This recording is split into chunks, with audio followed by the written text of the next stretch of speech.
Kita ulang kembali sejumlah berita pilihan dari Bali.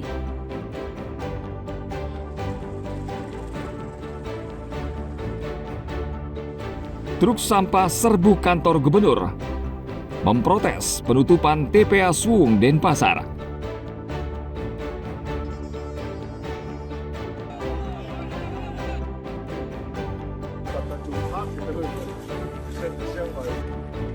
Seorang remaja putri asal Tabanan dievakuasi tim SAR gabungan dari Gunung Agung di Karangasem. Coba cek di kaki nih, Pak.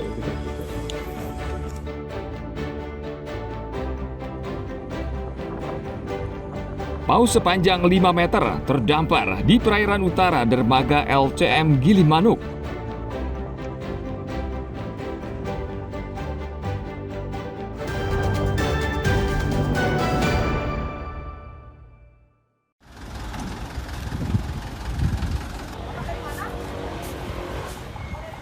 Untuk menjaga keamanan dan keselamatan berkendara selama libur Natal dan Tahun Baru, Badan Narkotika Nasional Kabupaten Karangasem menggelar tes urin dadakan di Pelabuhan Padangbae. Dalam operasi keselamatan ini, petugas menyasar belasan sopir truk logistik yang baru saja turun dari kapal usai menempuh perjalanan dari Lombok, Nusa Tenggara Barat. Pemeriksaan urin mengejutkan para sopir truk, namun mereka tetap mengikuti tes.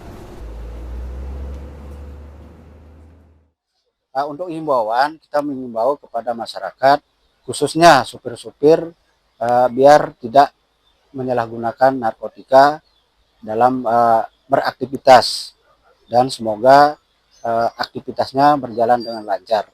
Nah, untuk kegiatan hari ini kita rutin akan melaksanakan dan berkolaborasi juga dengan instansi terkait dalam hal Nataru dan juga Lebaran tahun depan. Pak, bila ditemukan ini diarahkan kemana Pak?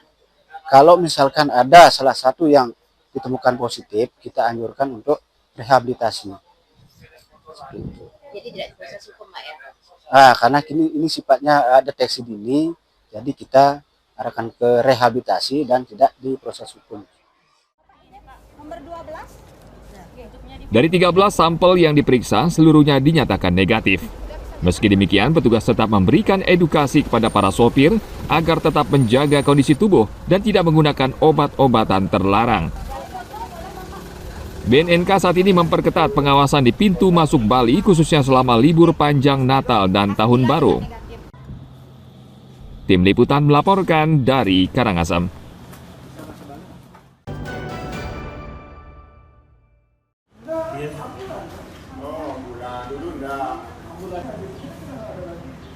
Kasus demam berdarah denggi atau DBD di Kecamatan Selat Karangasem meningkat tajam sepanjang tahun 2025.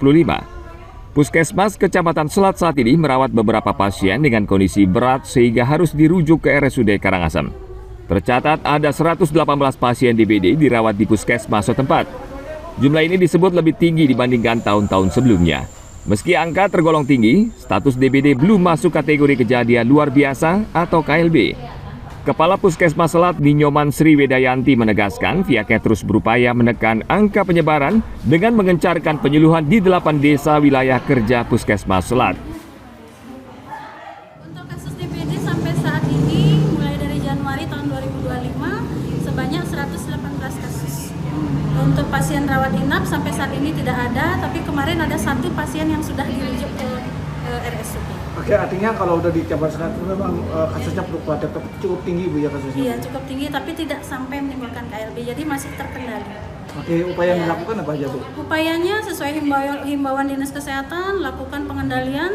Yang pertama adalah lakukan PSN, gerakan PSN-nya masyarakat dengan cara 3M+, kemudian lakukan penyuluhan kepada masyarakat terkait penanganan DBD, kemudian lakukan surveillance, pengendalian dengan baik, dengan cara mengunjungi pasien-pasien yang terduga kasus DBD, kemudian mencari 10 meter dari kasusnya itu untuk dilakukan PE juga, sehingga penyebarannya dapat dikendalikan.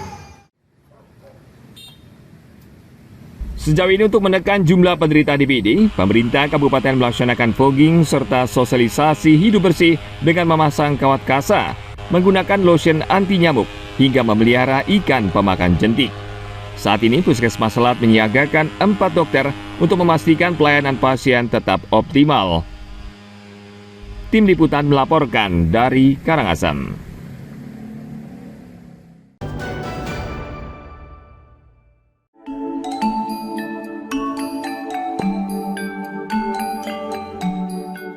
Menjelang hari Natal, nuansa sukacita Natal mulai terasa di berbagai tempat dan gereja di Badung. Di salah satu gereja di kawasan Kute, berdiri pohon Natal yang mencuri perhatian banyak orang. Pohon Natal ini bukan terbuat dari plastik atau lampu modern yang gemerlap, melainkan dari rangkaian ratusan keranjang atau besek pindang yang terbuat dari bahan organik. Sekitar 600 keranjang pindang atau besek disusun rapi membentuk ornamen Natal yang artistik dan syarat pesan ramah lingkungan. Keranjang-keranjang tersebut berasal dari para perajin tradisional di Pangotan, Bangli. Sementara hiasan ulasan berasal dari wilayah Penarungan. Nah, konsep ini kan berbeda setiap tahun.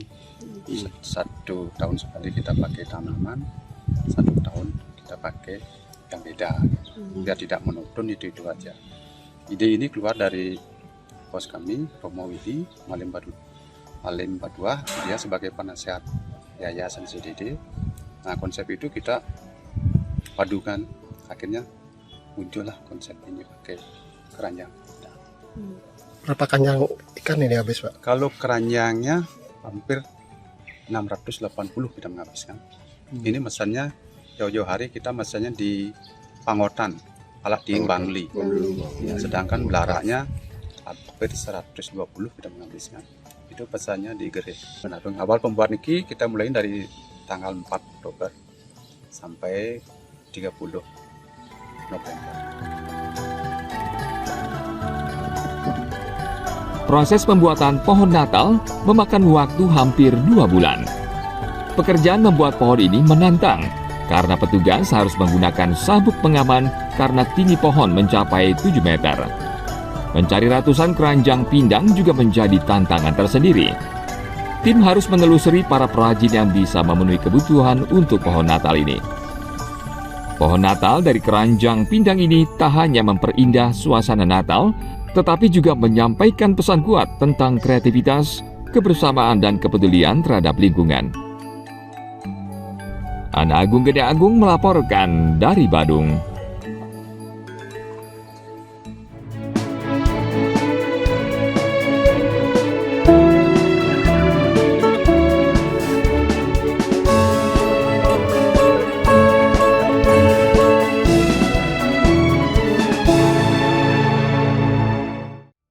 Baik, informasi tadi mengakhiri jumpa kita pagi ini. Atas nama rekan yang bertugas, saya Dara Paramita mengucapkan terima kasih atas kebersamaan Anda.